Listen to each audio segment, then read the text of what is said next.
Alhamdulillahirabbil alamin wa bihi nasta'in ala umuri dunya waddin sayyidina Muhammadin wa ala alihi washabbihi wasallim. Bagaimana kabarnya anak? Apakah hari ini pada sehat semua? Alhamdulillah jika sehat semua. Semoga kita diberikan kesehatan oleh Allah. Sebelum kita mengawali kegiatan belajar mengajar pada pagi hari ini, marilah kita awali dengan bacaan doa terlebih dahulu dengan harapan semoga kita mendapatkan ilmu yang barokah dan manfaat. Berdoa mulai.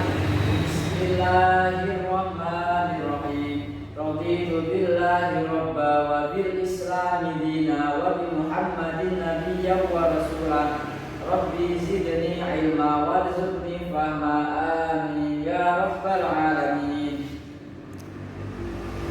Baik anak-anak, sekarang kita akan memulai pelajaran mengenai tentang toharoh. Ayo, ada yang bisa apa itu toharoh?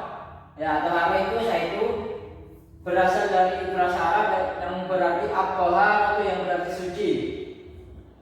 Toharoh tersebut itu bisa berupa wudu ataupun dengan tayamum ataupun juga dengan mandi. Yang pertama adalah najis. Najis sendiri itu adalah berasal dari bahasa adalah berarti an-najisu, yang berarti kotoran ataupun sesuatu benda yang menjijikkan. Sedangkan secara istilah, najis itu sendiri adalah suatu benda yang mengotori pakaian atau badan, yang mana dengan adanya najis tersebut kita terhalang oleh najis tersebut untuk beribadah kepada Allah. Jadi dengan adanya najis tersebut kita tidak bisa langsung beribadah, tapi harus disucikan terlebih dahulu. Selanjutnya, macam-macam najis.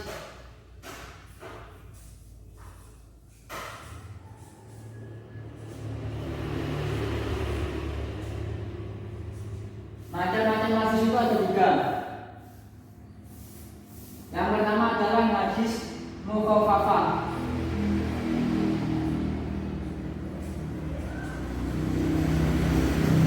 Yang kedua ada najis mutawassithah.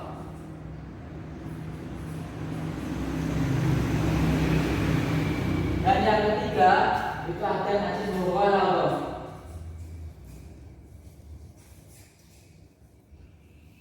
Baik. Untuk yang pertama adalah najis mukhaffafah. Najis mukhaffafah sendiri yaitu najis yang ringan. Kenapa kok ringan? Karena dalam mensucikannya najis tersebut tidak membutuhkan banyak air, akan tetapi cukup dengan memercikkan air ke benda yang terkena najis tersebut.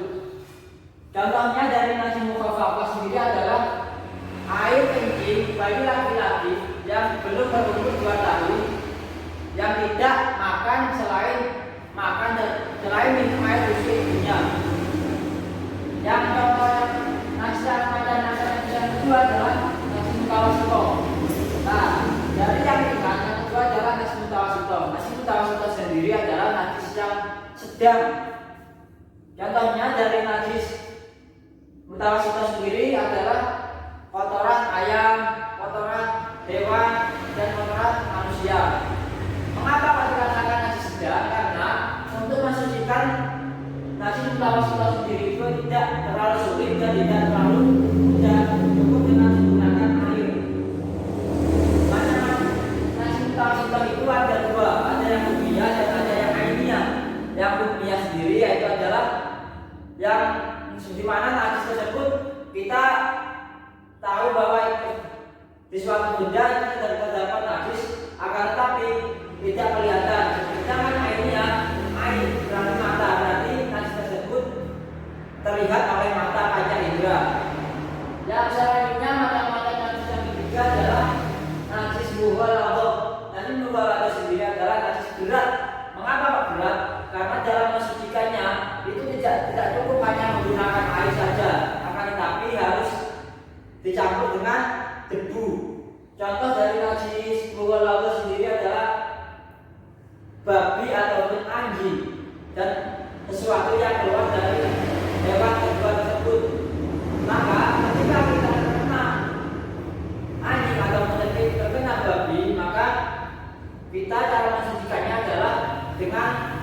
dengan cara 7 kali bilasan air dan salah satunya tidak dicampur dengan debu ataupun tanah.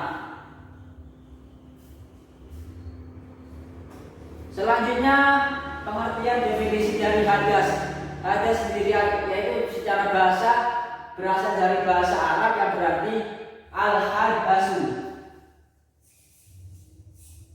Al-hadasu yaitu suatu perkara yang baru. Sedangkan secara terminologi atau secara istilah, hadas adalah suatu keadaan seorang yang mana dianggap tidak suci menurut pandangan agama Islam. Jadi suatu keadaan seorang tersebut baik itu keluar dari diri orang tersebut, yaitu misal kentut ketika kencing ataupun buang air besar, maka orang tersebut dinamakan orang yang berhadas. Selanjutnya, kalau najis itu disucikannya dengan cara dibasuh najisnya atau dihilangkan najisnya. Sedangkan hadas itu berbeda dengan najis. Cara mensucikan dari hadas atau cara mensucikan kita ketika berhadas yaitu ada dua cara, yaitu dengan cara yang pertama adalah dengan cara berwudu,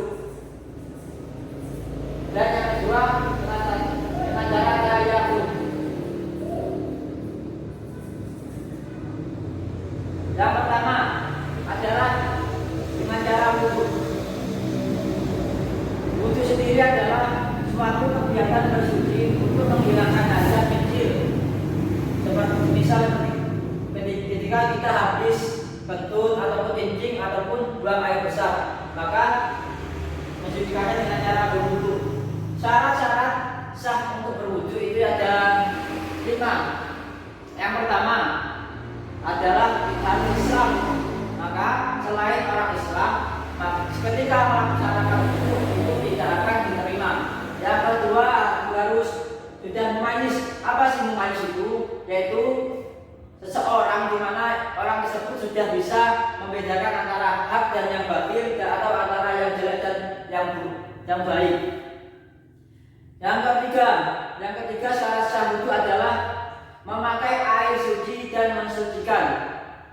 Air suci dan mensucikan sendiri yaitu contohnya air laut, air hujan, air sumur, air salju, dan lain sebagainya. Ada air suci tapi tidak mensucikan, misal contohnya air teh, air kopi, air kelapa. Itu ketika diminum itu boleh suci, akan tetapi ketika digunakan untuk berwudu maka tidak boleh, karena air tersebut suci akan tetapi tidak mensucikan. Yang syarat sah yang keempat adalah tidak ada sesuatu atau benda yang menghalangi masuknya air ke daerah kulit. Jadi ketika kita berwudu, usahakan anggota tubuh yang akan dibasuh ke dalam berwudu itu harus bersih, tidak boleh terkena cat misalnya. Ketika kita terkena cat, maka harus dihilangkan terlebih dahulu, karena cat ketika menempel di kulit itu dapat menghalangi masuknya air ke pori-pori kulit. Yang kelima syarat-syaratnya adalah tidak berhadas besar. Contohnya hadas besar yaitu seperti haid, nifas, atau keluar mani bagi laki-laki dan perempuan. Maka tidak cukup itu disucikan dengan cara berwudu. Maka dalam bersuci dengan hadas besar itu adalah dengan cara mandi junub atau mandi besar. Selanjutnya rukun dari wudu itu ada 6. Yang pertama niat harus di dalam hati, yaitu lafaz niatnya nawaitul wudu alirafil hadati asghari fardhu lillahi ta'ala. Selanjutnya setelah niat kita harus membasuh muka. Bagian mana yang harus dibasuh? Yaitu awal tumbuhnya rambut sampai di bawah dagu, maka itu wajib terkena air. Selanjutnya yang ketiga adalah membasuh kedua tangan sampai siku-siku. Jadi tidak cukup membasuh tangan sampai hanya pergelangan tangan, maka harus dibasuh sampai siku-siku. Dan selanjutnya mengusap sebagian kepala. Sebagian kepala di sini cukup membasuh beberapa helai rambut. Itu sudah cukup dikatakan mengusap sebagian kepala. Selanjutnya membasuh kedua kaki. Membasuh kedua kaki itu sampai mata kaki. Dan yang selanjutnya adalah tertib. Tertib adalah harus berurutan, tidak boleh didahulukan tangan terlebih dahulu, kemudian wajah, tidak boleh, tidak sah. Harus tertib, wajah dulu, mulai niat wajah, membasuh, mengusap sebagian kepala dan kaki. Hal selanjutnya perkara-perkara atau hal-hal yang dapat membatalkan wudhu, itu ada 4 yang dapat membatalkan wudhu. Yaitu yang pertama adalah keluarnya suatu benda dari salah satu 2 jalan, yaitu kubur dan dubur. Seperti misalnya kentut, kencing, buang air besar. Maka orang tersebut ketika sudah berwudhu, ketika melakukan 3 tersebut maka dikatakan batal wudhunya. Selanjutnya hilangnya akal. Hilangnya akal di sini meliputi dari tidur ataupun gila. Orang yang sudah wudhu kemudian orang tersebut tidur ataupun orang tersebut malah terkena gangguan jiwa, maka orang tersebut batal wudhunya. Setelah itu yang ketiga, bersentuhnya kulit. Bersentuhnya kulit di sini adalah antara laki-laki dan perempuan yang muhrim atau tidak muhrim. Jadi ketika ada perempuan atau laki-laki dan orang tersebut, kedua orang tersebut sudah wudhu, kemudian bersalaman, maka orang tersebut batal wudhunya. Selanjutnya yang keempat adalah hal-hal yang dapat membatalkan wudhu adalah menyentuh kemaluan. Menyentuh kemaluan di sini bisa menyentuh kemaluan sendiri ataupun menyentuh kemaluan orang lain. Syarat dari menyentuh kemaluan dikatakan batal adalah ketika di area telapak tangan di sini. Ketika terkena di punggung tangan, maka itu tidak membatalkan wudhu. Selanjutnya dalam mensucikan hadas itu tidak hanya berwudhu saja, akan tetapi juga dapat dengan cara tayamum.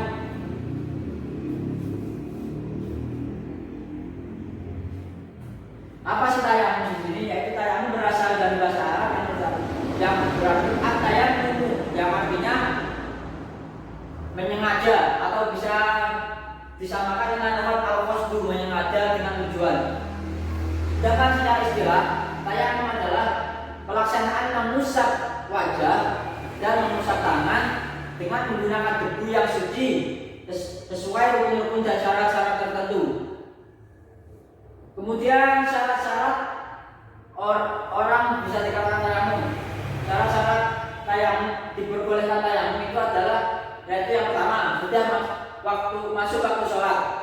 Nah, jadi ketika kita bertayamum itu tidak boleh digunakan untuk 2 waktu sholat fardu, karena tayamum itu hanya cukup digunakan untuk 1 sholat fardu saja, dan harus menunggu sudah waktu sholat, masuknya waktu sholat. Misal ketika kita akan melakukan sholat zuhur, maka sekitar jam 11:30 kita sudah diperbolehkan untuk melakukan tayamum. Selanjutnya syaratnya adalah sudah berusaha mencari air akan tetapi tidak menemukan. Nah, misal kita di daerah hutan, kemudian hutan tersebut tandus, kita mengelilingi tidak ada air sampai 5 km, maka kita tidak wajib untuk wudhu, cukup dengan melakukan tayamum. Selanjutnya orang diperbolehkan tayamum adalah karena ada uzur syar'i. Semisal orang tersebut sakit atau berpergian. Sakit tersebut yaitu ketika orang tersebut sakit yang mana jika terkena air, orang sakitnya tambah parah atau membahayakan dirinya. Yang kedua adalah berpergian. Berpergian di sini yang semisal kita menaiki pesawat terbang yang tidak memungkinkan untuk turun mencari air, maka cukup melakukan mensucikan hadas kecil dengan cara bertayamum. Yang selanjutnya adalah syaratnya harus menggunakan debu yang suci. Harus menggunakan debu yang suci, tidak boleh debu yang ada kotoran ayam ataupun yang semisal ada di daerah, pokoknya yang terkena najis itu tidak boleh digunakan, karena syarat dari tayamum itu harus debunya suci. Selanjutnya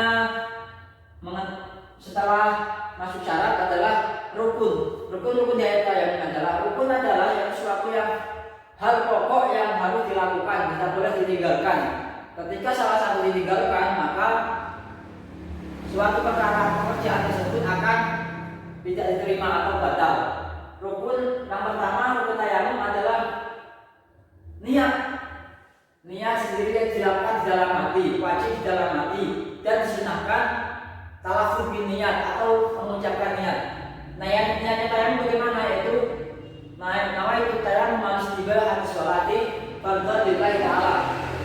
Selanjutnya setelah niat, apa yang kita lakukan? Yaitu harus mengusap debu yang suci tersebut ke area wajah, yang mana daerah yang wajib dibasuh ketika membasuh muka di saat wudhu.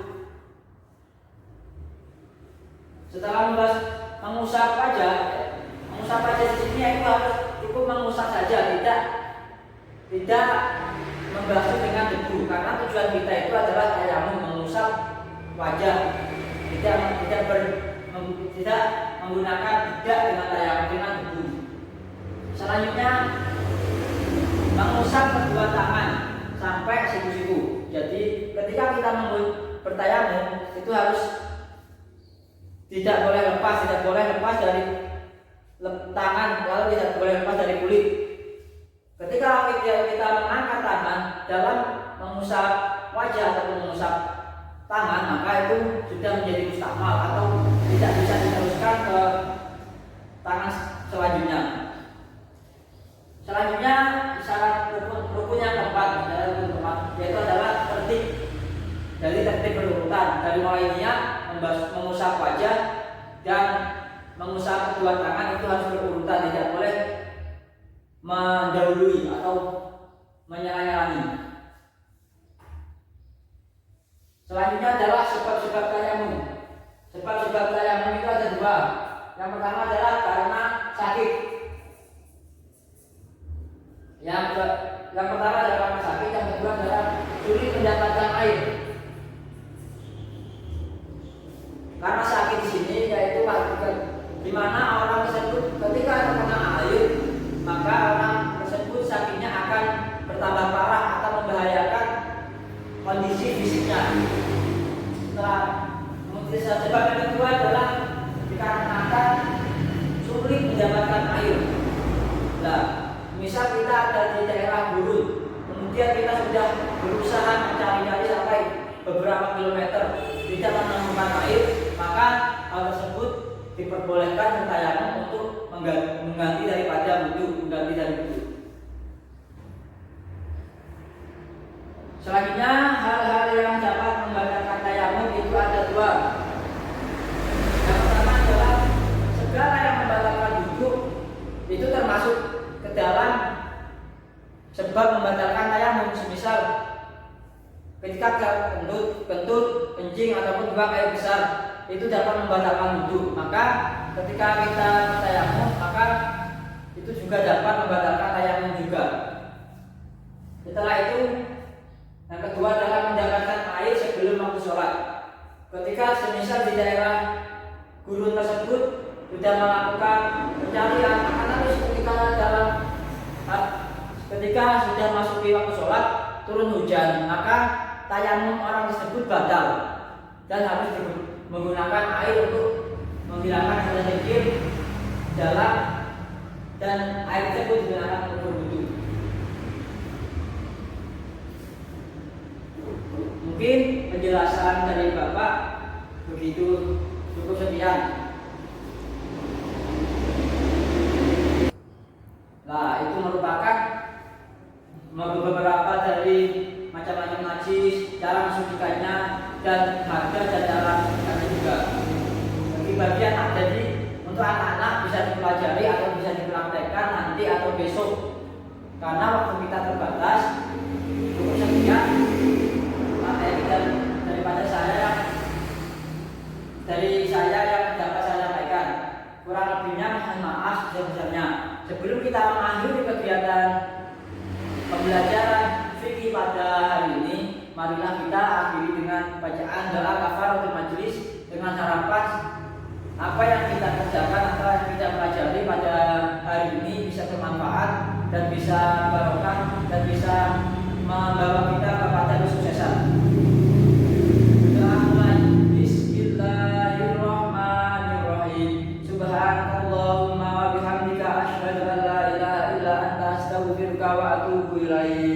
Walhamdulillahirabbil alamin. Mungkin cukup sekian dari Bapak yang dapat saya sampaikan. Kurang lebihnya mohon maaf. Wabillahi taufiq wal hidayah. Wassalamualaikum warahmatullahi wabarakatuh.